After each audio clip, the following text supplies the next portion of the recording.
Hello dear students, मेरा नाम कृष्णा दत्त है और मैं पढ़ाऊंगा आपको इस चैनल पे केमिस्ट्री। और जो केमिस्ट्री का पोर्शन है जिसमें हम लोग पूरा आपका कवर करते हुए चलेंगे 11th से लेकर के एडवांस लेवल तक, जेई एडवांस लेवल तक का। तो विद द वेरियस मेथडोलॉजी मैं आप लोगों को with the help of questions and with the help of concept मैं आप लोगों को सारी चीज़ें डिटेल में डिस्कस करता हुआ लेके चलूँगा। तो जो मेरा पहला मेन फोकस रहेगा अभी कुछ जो इनिशियल सीरीज़ है वो आपका बोर्ड स्टूडेंट्स के लिए रहेगा कि बोर्ड स्टूडेंट्स जो आने वाले 2 मंथ्स के बाद उनके एग्जाम्स हैं उस पर ज़्यादा फोकस रहेगा। तो आज हम लोग डिस्कस करेंगे ऑर्गेनिक केमिस्ट्री।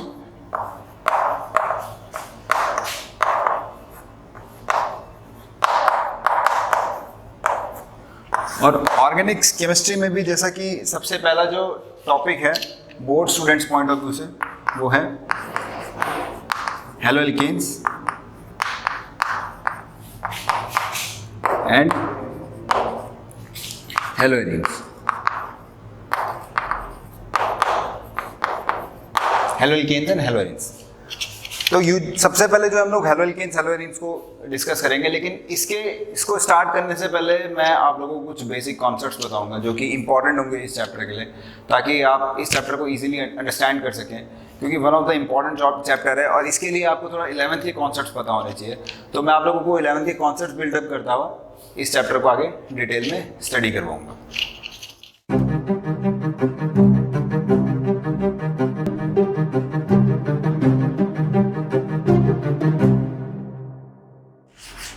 चैप्टर को स्टार्ट करने से पहले ऑर्गेनिक केमिस्ट्री का जो वन ऑफ द बैकबोन है 12th के लिए, जो 12th क्लास के लिए सबसे इंपॉर्टेंट है, one of the important topic है जो 12th क्लास के लिए, वो है रिएक्शन मैकेनिज्म।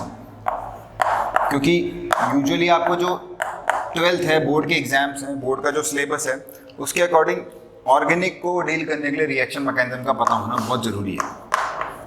तो जो मेरे इनिशियली कुछ लेक्चर्स रहेंगे वो ऑर्गेनिक में रिएक्शन मैकेनिज्म्स को डील करते हुए रहेंगे कि रिएक्शन मैकेनिज्म में क्या होता है, किस तरीके से बॉन्ड बनते हैं, किस तरीके से पुराने बॉन्ड टूटेंगे, किस तरीके से नए बॉन्ड बनेंगे, क्या क्या फैक्टर्स हैं उन नए बॉन्ड्स के बनने में और क्या क्या फैक्टर्स हैं उन पुराने बॉन्ड के टूटने में, उन सबको मैं डील करता हुआ आपके साथ चलूँगा।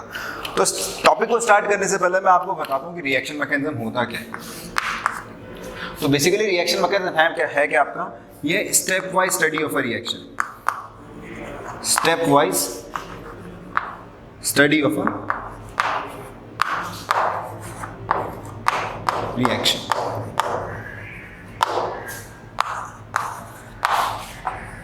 तो किसी भी रिएक्शन की स्टेप वाइज स्टडीज मतलब अगर मान लो कोई भी एक रिएक्शन हुई है, एक जनरल अगर रिएक्शन की बात करते हैं ऑर्गेनिक के अंदर में कोई भी एक जनरल रिएक्शन हुई है, तो मान लो हमारे पास में एक सबस्ट्रेट था A2 प्लस B2, 2 सबस्ट्रेट थे, उससे हमारे पास में एक नया सबस्ट्रेट जनरेट हुआ AB करके।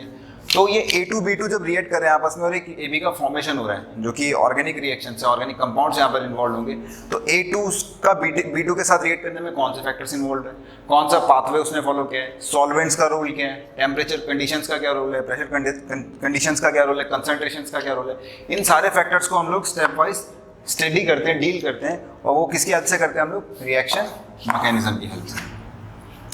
ठीक है, तो यानी किसी भी रिएक्शन को स्टेप वाइज स्टडी करना वो हमारा रिएक्शन मैकेनिज्म के अंदर में आता है। ना रिएक्शन मैकेनिज्म को थॉरोली पढ़ने से पहले हम एक बार देखते हैं कि एक रिएक्शन में क्या क्या होता है। तो हमारे पास में एक रिएक्शन के अंदर में एक सबस्ट्रेट होगा,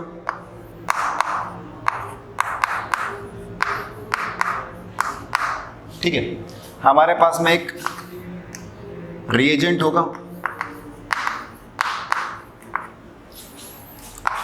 और ये जो एरो जो रहता है इस पर हमारी कुछ रिएक्शन कंडीशंस होती है बच्चों, इसमें हमारी कुछ रिएक्शन की कंडीशंस होंगी।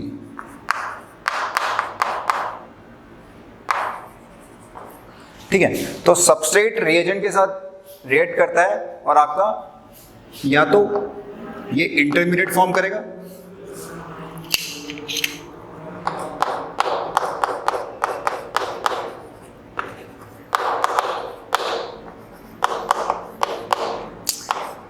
एक इंटरमीडिएट फॉर्म करेगा, या फिर ये सेम रिएक्शन सर्टेन कंडीशंस होते हुए एक ट्रांजिशन स्टेट जनरेट करेगी।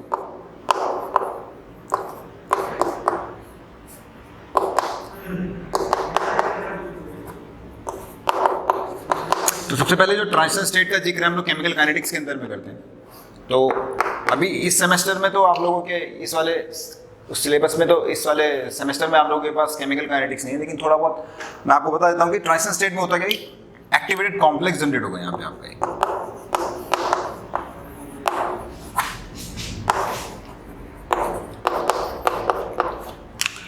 अब इसके बाद में जो इंटरमीडिएट बना, ये इंटरमीडिएट आपका फर्दर कन्वर्ट होगा प्रोडक्ट में, ठीक है। और यहां से आपके पास में जो ट्रांजिशन स्टेट जनरेट हुई है, ये ट्रांजिशन स्टेट आपकी कन्वर्ट होगी फर्दर प्रोडक्ट में।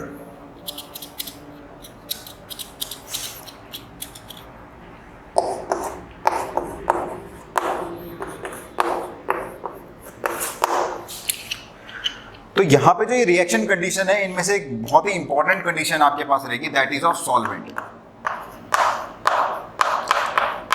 सॉल्वेंट का रोल एक बहुत इंपॉर्टेंट है। मैं आपको जनरल बता देता हूँ, सॉल्वेंट आपका ये जनरली मैं आगे आने वाले लेक्चर्स में भी बताऊंगा कि कितने टाइप के सॉल्वेंट होते हैं। और जैसा कि हम लोग हेलोल्कीन, हेलोएरीन पढ़ रहे हैं, तो हेलोल्कीन में हम लोगों ने न्यूक्लियोफिलिक सब्स्टिट्यूशन रिएक्शन पढ़ना है, और उस न्यूक्लियोफिलिक सब्स्टिट्यूशन में स्पेसिफिकली सॉल्वेंट का कुछ रोल होता है कि जो रिएक्शन को क्या इफेक्ट करती है, कि वो कौन सा पाथ फॉलो करेगी। तो अगर हम लोग सॉल्वेंट की बात करें, तो सॉल्वेंट के अंदर में आपके पास में देखेंगे सॉल्वेंट कितने टाइप के होते हैं। इसी केमिस्ट्री को डिस्कस करेंगे कि किस तरीके से सॉल्वेंट आपका इफेक्ट कर रहा है किसी भी रिएक्शन को, किस तरीके से प्रोडक्ट को इफेक्ट कर रहा है, किस तरीके से सेलेक्टिविटी को इफेक्ट कर रहा है रिएक्शन में। तो ये सब हम लोग डिस्कस करेंगे सॉल्वेंट को लेकर के। अब सबस्ट्रेट आपके पास क्या होने वाला है, यहाँ पे सबस्ट्रेट जो है आपके पास में, जिस तरीके के सबस्ट्रेट से हम लोग डील करने वाले हैं, that is basically your organic substrate, that will be your organic substrate. तो यहाँ पे जो आपके पास में सबस्ट्रेट रहने वाला है, that will be your organic. और जो आपके पास में रिएजेंट रहने वाला है, ये रिएजेंट आपका it could be your organic or it could be your inorganic. ये आपका ऑर्गेनिक भी हो सकता है और it could be your inorganic. तो दोनों तरीके के सबस्ट्रेट आपके यहाँ पे इन्वॉल्व हो सकते हैं, ऑर्गेनिक भी और इनऑर्गेनिक भी। तो हम देखेंगे कि किस तरीके से कहाँ पर आपका ऑर्गेनिक सबस्ट्रेट इन्वॉल्व हो रहा है और कहाँ पे आपका इनऑर्गेनिक सबस्ट्रेट हो रहा है। जैसे अल्कोहल की प्रिपरेशन में हम लोग PCl5 का इस्तेमाल करते हैं, किस तरीके से अल्कोहल को कन्वर्ट करते हैं, अल्कोहल से हम लोग अल्काइल हाइड बनाते हैं, तो किस तरीके से PCl5 PCl3 का यूज़ करते हैं। तो वो इनऑर्गेनिक आपके रिएजेंट्स हो जाते हैं। और ऑर्गेनिक सबस्ट्रेट्स भी इसी तरीके से आपका कुछ मिक्स्ड इनऑर्गेनिक ऑर्गेनिक दोनों तरीके की रिएक्शन से डील करते हैं कुछ रिएजेंट्स में हम लोग। तो वो हम लोग देखेंगे किस तरीके से रिएजेंट आपका यहाँ पे वर्क कर रहा है। अपार्ट फ्रॉम दैट आपका यहाँ पे सॉल्वेंट जो है आपके दो तरीके के सॉल्वेंट हम लोग डील करेंगे। एक होगा आपके पास में पोलर सॉल्वेंट और एक होगा आपका यूजुअली नॉन पोलर सॉल्वेंट। एक होगा आपके पास में नॉन पोलर सॉल्वेंट। तो जो पोलर सॉल्वेंट होगा, तो पोलर में हमें पता है कि जो आपका डाइपोल मूवमेंट है वो 0 के बराबर नहीं होता, उसमें कुछ ना कुछ आपका पोलैरिटी रहेगी सॉल्वेंट के अंदर में। मैं थोड़ा नीचे लिख लेता हूँ, ये आपको विजिबल नहीं होगा यहाँ पे।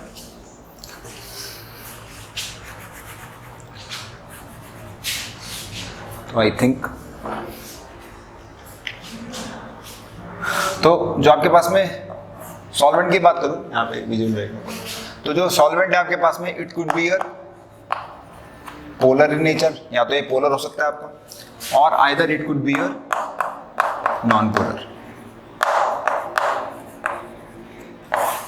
ये आपका नॉन पोलर हो सकता है, ठीक है। अपार्ट फ्रॉम दैट यहाँ पे एक इंटरमीडिएट है। तो इंटरमीडिएट आपके यूजुअली जो बेसिक केमिस्ट्री में हम लोग डिस्कस करते हैं 6 टाइप्स के इंटरमीडिएट होते हैं। तो उनमें से आपके लिए 3 इंपॉर्टेंट होंगे, बाकी 1-2 जगह पे आते हैं, वो इतना आपको डिस्कस नहीं करना है, वो एडवांस के सिलेबस में आ जाता है। तो जब एडवांस का मैं टॉपिक करवा रहा हूँ तो वहाँ पे उनको अच्छे से डिस्कस करूँगा, क्योंकि मैं जो बेसिक केमिस्ट्री और इसको लिंक करता हुआ चलूँगा साथ में। तो इंटरमीडिएट जो आपके पास में, it could be your carbocation, या तो एक कार्बोकेटायन होगा आपका, या आपका कार्बन आयन होगा। एक काम करता हूँ, यहाँ पे जगह नहीं मिलेगी तो मैं इसको यहाँ पे बता देता हूँ। तो जो इंटरमीडिएट्स इन्वॉल्व होंगे यहाँ पे, इंटरमीडिएट्स कौन कौन से इन्वॉल्व होंगे? या तो आपका कार्बोकेटायन होता है, कार्बन आयन होता है,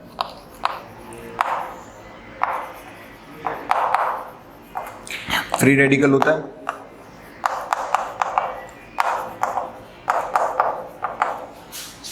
कार्बीन होगा, नाइट्रीन होगा,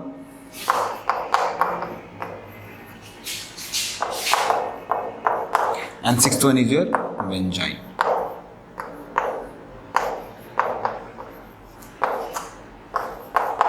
ये आपका सिक्स्थ आपका बेंजाइन हो। तो यूजुअली जो है हम लोगों को जनरल जो हम लोगों को पढ़ना है यहाँ पे, जो आप लोगों के लिए इंपॉर्टेंट है आपके पॉइंट ऑफ व्यू से, वो एक तो कार्बोकेटायन हो गया, कार्बन आयन हो गया एंड फ्री रेडिकल हो गया। तो आई होप आप लोगों ने थोड़ा बहुत सुना होगा, 11th क्लास में ये पढ़ाए जाते हैं, बट एक बारी मैं फिर से आपको एक जनरल इंट्रोडक्शन जरूर दे दूंगा इन टॉपिक्स का भी।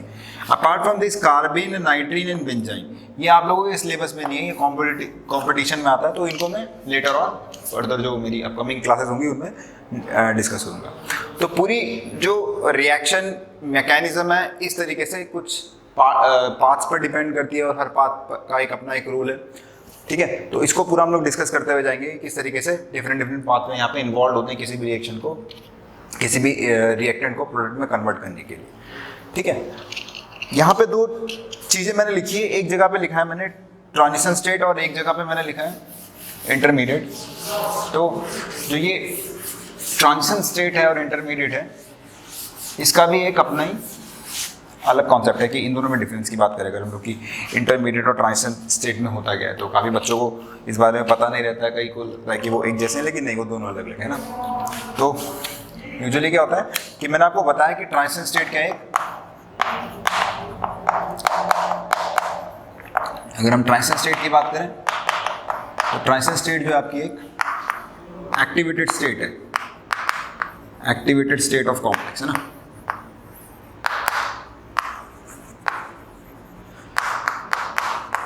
ठीक है, तो जैसे कि SN2 मैकेनिज्म और E2 मैकेनिज्म है एलिमिनेशन रिएक्शन में हम लोग देखते हैं। तो एक्टिवेटेड स्टेट कॉम्प्लेक्स का मतलब ये है कि हम लोग इसमें देखेंगे किस तरीके से बॉन्ड फॉर्मेशन और बॉन्ड ब्रेकिंग प्रोसेस चल रहा है, कंसर्टेड मैकेनिज्म जो हो रही है आपकी वो एक्टिवेटेड कॉम्प्लेक्सेस के थ्रू होके जाती हैं। तो बेसिकली ये बताया जाता है कि अगर आप इसको पढ़ेंगे तो एक हाइपोथेटिकल स्टेट है, it is a kind of hypothetical state कि हाँ जो रिएक्शन हुई है उसने ये स्टेट जरूर अचीव की होगी, आइसोलेटेड नहीं है, ठीक है। एक हाइपोथेटिकल स्टेट है कि रिएक्टेंट प्रोडक्ट में जब कन्वर्ट हो रहा है तो उसने ये स्टेट अचीव की होगी जिसकी वजह से आपका रिएक्टेंट जो है प्रोडक्ट में कन्वर्ट हुआ, ठीक है। तो इसकी कोई फिक्स्ड लाइफ टाइम नहीं होती, हाई एनर्जी होती है एक्टिवेटेड कॉम्प्लेक्स की। अगर हम लोग बात करें हाइपोथेटिकल स्टेट है, दूसरा इसकी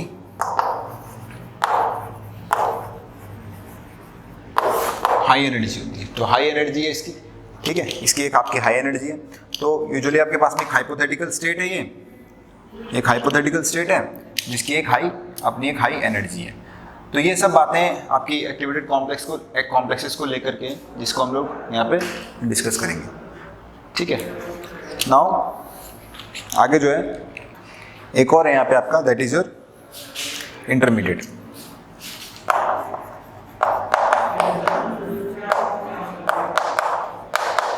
तो अगर हम लोग इंटरमीडिएट की बात करें तो इंटरमीडिएट जो होता है आपका वो बेसिकली क्या आपका एक इंटरमीडिएट एक isolate, it can be isolated, इसको आप आइसोलेट कर सकते हो, इट कैन बी आइसोलेटेड, ठीक है। ये आपका आइसोलेट हो सकता है, तो इसका मतलब इसकी कुछ ना कुछ लाइफ टाइम होगा, कुछ ना कुछ इसका टाइम पीरियड होगा, ये एग्जिस्ट करती है इसका मतलब। तो जैसे आप लोग हायर क्लासेस में जाके पढ़ेंगे, मास्टर्स में जाके पढ़ेंगे किस तरीके से इंटरमीडिएट्स को आइसोलेट किया जाता है, कौन कौन से साइंटिस्ट थे जिन्होंने, जैसे जॉर्ज जियोला वगैरह ने जिन्होंने कार्बोकेटायन को आइसोलेट किया था। तो वहाँ पता चलेगा आप लोगों को किस तरीके से कोई रिएक्शन मैकेनिज्म हो रही होती है और उस पर इंटरमीडिएट्स को आइसोलेट किया जाता है। तो हमें उतना डीप में नहीं जाना है कि किस तरीके से हो, लेकिन ये दो चीज़ें बेसिक डिफरेंस हमें बताना चाहिए कि जो ट्रांजिशन स्टेट होती है वो एक एक्टिवेटेड स्टेट है कॉम्प्लेक्स की, यानी रिएक्शन जब हो रही है तो उसने वो पाथ फॉलो किया है, ठीक है, जिसको हम लोग आइसोलेट नहीं कर सकते, एक हाइपोथेटिकल स्टेट है। और इसकी जो पूरी स्टडी है, दोनों की जो पूरी स्टडी है, ये केमिकल काइनेटिक्स पर बेस्ड है। केमिकल काइनेटिक्स स्टडी के बेसिस पे हम लोग ये सब बताते हैं कि ट्रांजिशन स्टेट है या इंटरमीडिएट इन्वॉल्व है यहाँ पे, और उसको अप्लाई करते हैं ऑर्गेनिक में ताकि हम लोग रिएक्शन मैकेनिज्म्स को समझा सकें। जो इंटरमीडिएट की है, तो इंटरमीडिएट की मैं अगर आपको बात बताऊँ तो इंटरमीडिएट आपका आइसोलेट कर सकता है, इसका मतलब एक सर्टेन लाइफ टाइम है, और एनर्जी वाइज भी आपका स्टेबल है। ठीक है, तो ये दोनों बेसिक आपके डिफरेंस होते हैं। तो रिएक्शन मैकेनिज्म का मतलब क्या है कि step wise study of a reaction. Now जो रिएक्शन है इसके दो पाथवे हो सकते हैं। आइदर जो रिएक्शन है आपका एक सिंगल स्टेप हो सकती है, आइदर आपका जो रिएक्शन है वो एक सिंगल स्टेप हो सकती है, और या फिर वो मल्टीपल स्टेप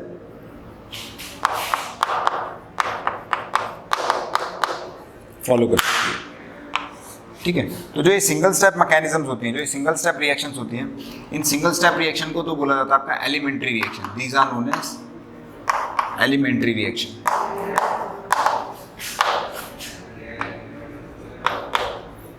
एक एलिमेंट्री रिएक्शन। और जो मल्टीपल स्टेप रिएक्शन है, काइनेटिक्स की भाषा में बोले तो जो मल्टीपल स्टेप रिएक्शन होती है इनको बोला जाता है कॉम्प्लेक्स रिएक्शन।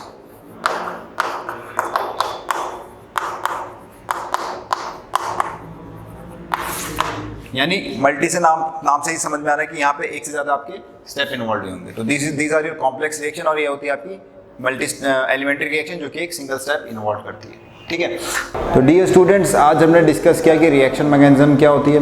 ठीक है, रिएक्शन मैकेनिज्म में किस तरीके से स्टेप वाइज स्टडीज चलती हैं। ठीक है, और नेक्स्ट लेक्चर में हम लोग यहीं से आगे स्टार्ट करते हुए चलेंगे कि एलिमेंट्री रिएक्शन क्या होती है और मल्टीपल स्टेप कॉम्प्लेक्स रिएक्शंस क्या होती हैं। तब तक के लिए आप लोग लेक्चर देखिए, एंजॉय कीजिए और थोड़ा बेसिक्स पढ़िए इसके बारे में, ताकि आपको आने वाले लेक्चर्स इजीली समझ में आ जाएं। Thank you so much and take care guys.